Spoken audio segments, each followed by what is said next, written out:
Je ne sais pas si vous le saviez, mais les profs sont débordés. 40 heures par semaine. Enfin, c'est pas ce que pense Nicolas Sarkozy. Et ça fait une petite polémique. Ça vaut bien une news. Dans un article, deux professeurs des écoles répondent à Nicolas Sarkozy. Voici cet article. Alors, le titre. Qu'ils viennent passer une semaine en classe, les professeurs des écoles répondent à Sarkozy. Nicolas Sarkozy reproche aux professeurs des écoles de ne travailler que 24 heures par semaine, pour 6 mois dans l'année. Las de cette énième remarque de mépris, deux enseignantes détaillent la réalité de leur quotidien bien différente. Nicolas Sarkozy est chaleureusement invité à venir passer une semaine en classe pour nous aider dans notre travail. Il pourra ensuite parler de ce qu'il connaît. Invité lui le 8 novembre aux rencontres de l'avenir, Nicolas Sarkozy s'est, fois encore, mis les enseignants à dos en critiquant leur volume de travail. Le statut de professeur des écoles, c'est 24 heures par semaine et 6 mois de l'année, entre les vacances et les week-ends, a-t-il lancé, accusant ainsi certains enseignants de choisir cette profession pour de mauvaises raisons. Cette déclaration a provoqué un tollé dans le monde enseignant, las d'être, une fois de plus, la cible de mépris des politiques.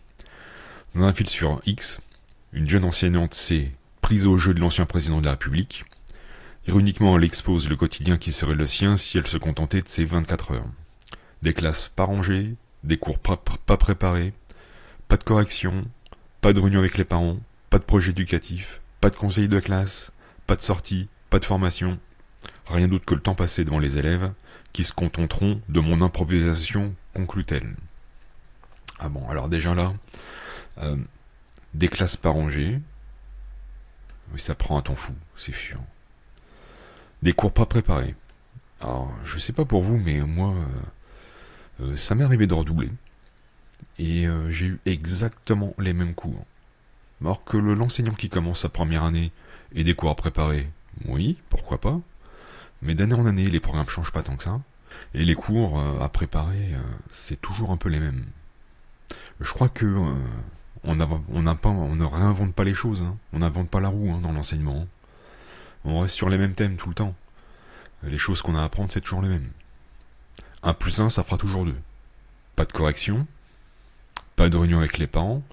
Alors, c'est pareil, correction, c'est pas pour le nombre de devoirs ou d'interrogations qu'ils font. Les réunions avec les parents, c'est pas tous les jours. Pas de projet éducatif, alors ça aussi, c'est pas tous les jours qu'on travaille sur un projet éducatif. Pas de conseil de classe, mais c'est combien de fois dans l'année? Pas de sortie, combien il y en a par année? Pas de formation.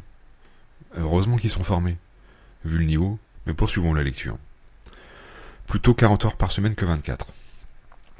Les 24 heures par semaine évoquées par l'ancien président de la République ne correspondent en réalité qu'à une partie de la charge de travail, à laquelle il faut ajouter tout le temps passé hors classe. Blanche, enseignante en moyenne section, nous détaille ses journées. J'arrive à 7h30 pour préparer la classe avant l'arrivée des élèves à 8h20. À midi, nous avons théoriquement 1h30 de pause, mais en réalité, c'est rarement le cas, entre les cours de soutien et les réunions. Et le soir, les élèves partent à 16h30, mais le temps de ranger la classe, et avec l'étude plusieurs fois par semaine, je pars généralement vers 18h, raconte-t-elle. Ces semaines frôlent en général les 40 heures, sans compter le temps de travail effectué le mercredi et pendant les vacances. Préparer la classe avant l'arrivée, désolé, puisque la veille elle l'a rangée, c'est ce qu'elle écrit, c'est ce qu'elle nous dit. Si elle l'a réellement rangé, elle n'a pas besoin de préparer le lendemain matin. Faut peut-être organiser son travail, peut-être. C'est peut-être juste un problème d'organisation. Ensuite, à midi, 1h30 de pause, mais c'est rarement le cas. Cours de soutien.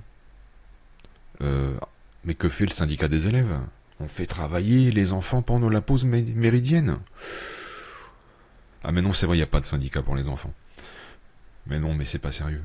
Les réunions pendant midi. Wow.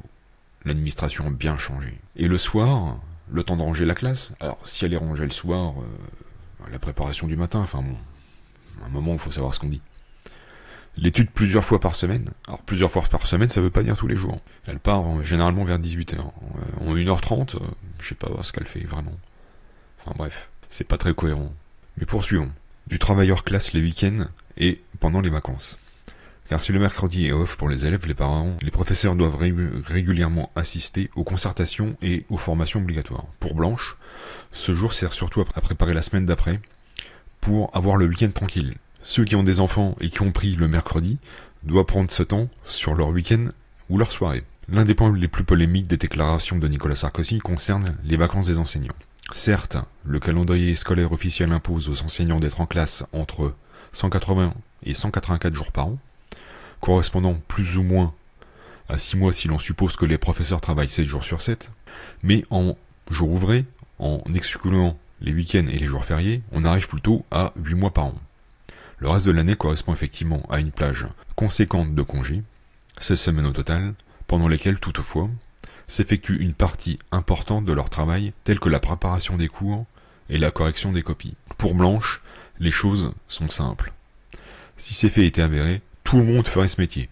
Or, c'est loin d'être le cas, on atteste les chiffres de l'éducation nationale sur le nombre de postes non pourvus au concours enseignant. Il y a quand même une chose qui choque dans ce qui est écrit ici.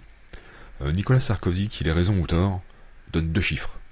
24 heures, 6 mois. Et dans toutes les réponses que nous donnent les professeurs, il n'y a rien de chiffré. C'est souvent, c'est plusieurs fois, là on voit plusieurs fois par semaine. Je pars généralement. Le temps de ranger la classe, combien de temps? C'est rarement le cas. Alors, préparation de cours, on nous parle de préparation de cours, on nous parle de correction, de réunion, de projets éducatifs, de conseils de classe, de sorties, de formation. Mais rien n'est chiffré dans tout ça. Rien n'est chiffré. On doit se contenter de la bonne parole des professeurs parce qu'ils sont professeurs. Non, je pense que Nicolas Sarkozy, s'il est un petit peu dans l'exagération, a quand même une part de vérité dans ce qu'il dit. Et les professeurs, voilà, c'est des gauchistes. Donc forcément, ils vont être appuyés par les partis d'extrême gauche, par leurs syndicats, et on en restera comme ça. En attendant, le niveau scolaire baisse, ça aussi c'est un chiffre donné par l'éducation nationale, et ça inquiète beaucoup de gens, mais apparemment pas eux. On va continuer comme ça, et on aura ce qu'on aura mérité. Merci de m'avoir suivi, informez-vous, agissez, prenez soin de vous, à bientôt pour de nouvelles news.